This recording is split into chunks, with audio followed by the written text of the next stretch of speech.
आप सभी साधकों को प्रणाम। हमारा आज का विषय है दृष्टा भाव क्या है, दृष्टा भाव कैसे धारण किया जाता है और दृष्टा भाव का ध्यान में महत्व क्यों है।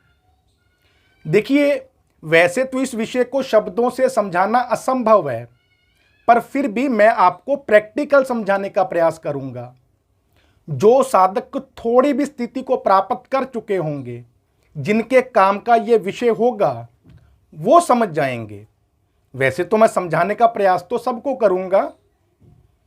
देखिए, इसके लिए आपको सबसे पहले दृश्य और दृश्य को देखने वाले को समझना पड़ेगा, अर्थात दृश्य और दृष्टा को समझना पड़ेगा। क्योंकि दृश्य और दृष्टा दोनों भिन्न ना हैं। जो दृश्य है वही दृष्टा है और जो दृष्टा है वही दृश्य है, अर्थात दृश्य और देखने वाला दोनों एक ही हैं। ये आपको आगे पता चल जाएगा वीडियो में कि मैं ऐसा भी तो कह रहा हूं कि इसका प्रमाण क्या है। वैसे तो जब आप अभ्यास करेंगे सही प्रमाण तो तभी मिलेगा, लेकिन फिर भी मैं आपको कुछ शब्दों में समझाने का प्रयास करूंगा।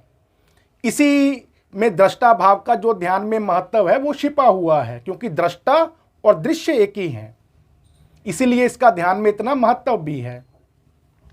एक जो साधारण बुद्धि वाला मनुष्य है वो दृश्य और दृष्टा को समझ नहीं सकता है, क्योंकि संसार में विभिन्न प्रकार के दृश्य हैं।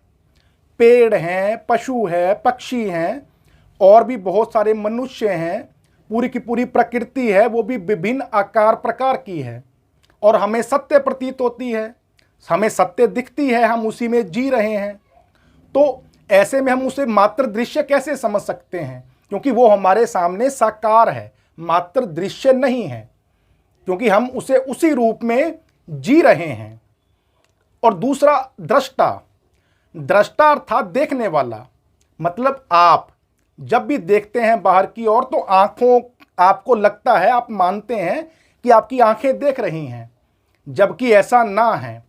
आपकी जो आंखें हैं वो नहीं देख सकती हैं। आंखों को माध्यम बना करके कोई और ही देख रहा है, क्योंकि अगर आंखें देख सकती तो जब मनुष्य मर जाता है तो उसकी जो मृत देह होती है वो पड़ी होती है, आंखें तो वही होती हैं, उसमें जो पुतलियां हैं वो भी वही होती हैं, लेकिन फिर भी वो देख नहीं पाता है, क्योंकि जिसने देखना था उसका कर्म फल जो था वो खत्म हो गया देखने का। उसके जितने भोग थे देखने के करने के, वो सारे के सारे वो भोग चुका।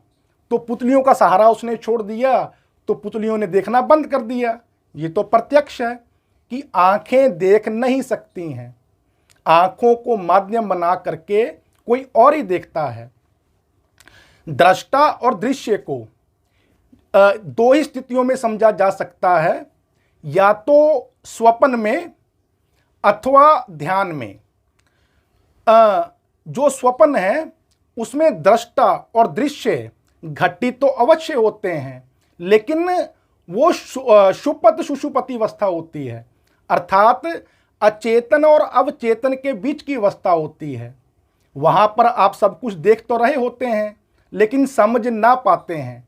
आपके पास में उतना ज्ञान नहीं होता है कि आप वो जितना भी घटनाक्रम है उसे समझ पाएं। लेकिन अगर आप अच्छे से विचार करें, बैठ करके अच्छे से सोचें, अध्ययन करें, तो आप बताइए कि आपका शरीर तो सोया हुआ है, फिर जो इतना आप जब सोए हुए हैं तो उस समय आप स्वप्न देख रहे हैं, और स्वप्न में इतने बड़े नगर का जो निर्माण है वो कहां से हो गया। इतने बड़े और भी जो प्रजा या फिर कोई भी और अन्य व्यक्ति, पेड़ पौधे, पशु, आपकी स्वप्न की आवश्यकता के अनुसार वहां पर विभिन्न प्रकार के जो हैं वो दृश्य घटित तो हो जाते हैं। वो दृश्य कहां से आए उस समय तो आपको पता है ना कि आप तो सोए हुए हैं, आप देख रहे हैं, दृश्य देख रहे हैं। और ऐसा ही सेम जैसा आप अपने आप को मानते हैं, अपना स्वरूप जैसा मानते हैं इस शरीर में जो आपका स्वरूप है, आप वैसा ही एक आकार जो है वो स्वप्न में बना लेते हैं और देखते हैं। तो उस समय आप बताइए कि आंखें तो बंद होती हैं, उस समय में कौन देख रहा है, लेकिन फिर भी कोई देख तो रहा है ना, दृष्टा तो है ना। वही आपकी आंखों को माध्यम बना के देखता है। अब इसकी आवश्यकता क्यों है और दृष्टा भाव जो है वो धारण कैसे किया जाता है, इसका जो जवाब है वो एक ही है। एक ही में मैं दोनों का जवाब दे दूंगा, क्योंकि मैं वीडियो बहुत बड़ी नहीं बनाना चाहता हूं। आप जो साधक हैं फिर देखने में थोड़ा असमर्थ होते हैं। देखिए, अभी आपको मैंने बताया कि जो दृष्टा है और दृश्य है वो एक ही हैं। आप ध्यान का जब अभ्यास करते हैं तो क्या करते हैं, आप बिखरे हुए होते हैं। बिखरे हुए को, अपने आप को जो समेटना है वही ध्यान है। अपने आप को एकाग्र करना, अपने आप को स्वयं की जो स्थिति है, जो आपका असली स्वरूप है, उसमें स्थित करना, उसमें स्थिति प्राप्त करना कि आप असल में क्या हैं। आप सभी आकारों प्रकारों से मुक्त हो करके अपने चेतन स्वरूप को प्राप्त करते हैं। तो जब आप अवचेतन अवस्था में प्रवेश करते हैं, अवचेतन मन में प्रवेश करते हैं, तो उस समय आप बैठे होते हैं। उस समय आप बैठे होते हैं तो बहुत सारे दृश्य आपके इर्द गिर्द घूम रहे होते हैं, आप देख रहे होते हैं। उस समय तो आपको पुतलियों का सहारा लेने की भी आवश्यकता नहीं पड़ती, आप देख रहे होते हैं। बहुत सारे दृश्य आ रहे हैं, जा रहे हैं और आप देख रहे हैं। कई बार क्या होता है, आप अपने आप को शांत करने का प्रयास करते हैं, कोई और अन्य ही दृश्य आकर के आपको प्रभावित कर देता है। अथवा कई बार ऐसा होता है कि एक दृश्य चल रहा है, वो तो सिर्फ एक प्रकार से जैसे कहिए कि एक आप रोड पे खड़े हैं, बस जा रही है, उस पर स्क्रीन लगी हुई है एक वो पिक्चर की, तो वो गुजर रही है, लेकिन आप कई बार उसे पकड़ लेते हैं। पकड़ने का अर्थ है कि उसके साथ ही हो लेते हैं, फिर वो पूरी की पूरी पिक्चर देखने बैठ जाते हैं। मतलब जो भी आपने एक दृश्य देखा, फिर आप उसे भोगने लग जाते हैं दृष्टा के रूप में।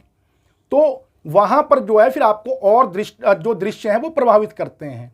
आप अगर केवल और केवल शांत होकर के बैठे रहेंगे, बैठने का अर्थ है कि जो हो रहा है उसे होने दीजिए। दृष्टा का अर्थ होता है देखना, जो देखने वाला है। भाव आपकी भावना, मतलब धारणा। आपने उस समय में केवल देखने वाले का ही स्वरूप धारण कर रखा है, कुछ नहीं, उसमें आपका कोई भी हस्तक्षेप नहीं है। दृश्य आ रहे हैं, दृश्य जा रहे हैं। जब आप दृश्यों से खेलना शुरू करते हैं ना, उनमें इन्वॉल्व होना शुरू करते हैं, तो उस समय दृश्य कहीं से नहीं आते हैं, आपके भीतर से आप खुद ही अलग अलग विभिन्न प्रकार के जो दृश्य हैं वो बनाने लगते हैं। आप जितना अधिक उनसे खेलेंगे, उनके पीछे पड़ेंगे, दृश्य उतने ही अधिक होते जाएंगे, उतने ही अधिक बनते जाएंगे, क्योंकि रक्त बीज एक ही था, लेकिन उस पर एक वार करने से जितनी बूंदें उसके रक्त की जमीन पे गिरती थी, उतने रक्त बीज और बन जाते थे। ऐसे ही जो दृश्य हैं वो भी आप ही हैं। आप जो देख रहे हैं ना, आप वहां पर देख तो आप ही रहे हैं, तो वो दृश्य भी आप ही हैं। जितना आप उनसे पीछा छुड़ाने का प्रयास करते हैं, या उनको पकड़ने का प्रयास करते हैं, उतना ही बहुत सारे दृश्यों के रूप में ढल जाते हैं। अर्थात फिर आप भीतर की ओर सिमटते नहीं हैं, आप बाहर की ओर बिखरते हैं, कहने का अर्थ है। क्योंकि एक चीज है जो सिमट रही है, एक चीज है जो बिखर रही है, जो और बड़ा आकार ले रही है, अपना फैलाव बढ़ा रही है, कहने का अर्थ है। आपको फैलाव तो बढ़ाना नहीं है, आपको तो सिमटना है, आकार प्रकार से मुक्त होना है। तो जब आप शांत होना शुरू होते हैं तो वो सारे के सारे जो दृश्य हैं वो अपने आप ही, वो जो दृष्टा है उसमें समाना शुरू कर देते हैं, दृश्य में ही समाहित हो जाते हैं। जैसे भगवान शंकर जी कह लीजिए, हमारे जो वेद पुराण है वो कहते हैं ना, आप उनसे ये शिक्षा ले लीजिए कि जैसे भगवान विष्णु कह लीजिए, भगवान शंकर जी कह लीजिए, उनकी अलग अलग स्वरूपों का वर्णन आता है कि सृष्टि के अंत में, जब सृष्टि का अंत होता है तो वो सारी की सारी सृष्टि को अपने भीतर में समाहित कर लेते हैं, क्योंकि दृष्टा वही है। वो जितने भी दृश्य होते हैं ना संसार में, क्योंकि संसार में कुछ नहीं है तो दृश्य ही ना, आप भोग रहे हैं दृश्यों को। तो वो जो आप भगवान शंकर ही ले लीजिए कि जब सृष्टि का अंत होता है तो वो सब कुछ अपने भीतर में ही समा लेते हैं, अकेले रह जाते हैं, उसके बाद खुद को भी शून्य में विलीन कर देते हैं, शून्य से भी परे चले जाते हैं, निराकार स्वरूप में स्थापित हो जाते हैं। तो ऐसे ही जब आप दृश्यों को केवल देखते रहते हैं, जो हो रहा है उसे होने देते हैं। आप उसमें कर्ता बनने का प्रयास ही नहीं करते हैं। जब आप कर्ता नहीं बनेंगे तो फल के भागीदार नहीं होंगे। फल क्या है? बहुत सारे दृश्यों का पैदा होना, घटित होना, यही फल है।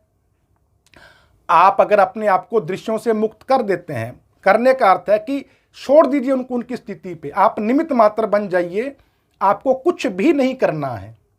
जैसे भगवान कृष्ण जी कहते हैं ना अर्जुन से कि तुम्हारा दोष केवल इतना है कि तुम अपने आप को कर्ता मानते हो।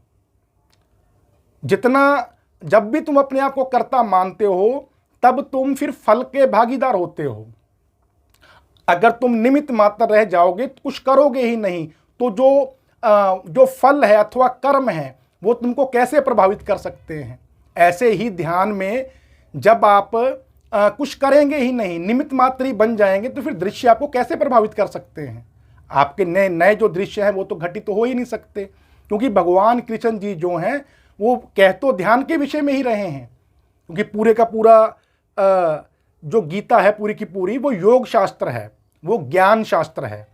वो कोई बाहरी महाभारत नहीं था, वो हमारे भीतर के ही जो आसुरी और दैवीय वृत्तियां हैं, जो विचार हैं, उनका आपस में युद्ध है। तो मुझे उम्मीद है कि आप साधक समझे होंगे अच्छे प्रकार से, क्योंकि मैंने आप साधकों को उदाहरण देके भी समझाने का प्रयास किया। लेकिन फिर भी अगर आपका इस संबंधी कोई प्रश्न हो, कोई भी संशय हो, तो आप साधक मेरे को कमेंट कीजिएगा अथवा ईमेल के माध्यम से पूछिएगा। मैं उत्तर के रूप में आपका समाधान अथवा संशय का नाश करने का प्रयास अवश्य करूंगा। आप सभी साधकों को प्रणाम।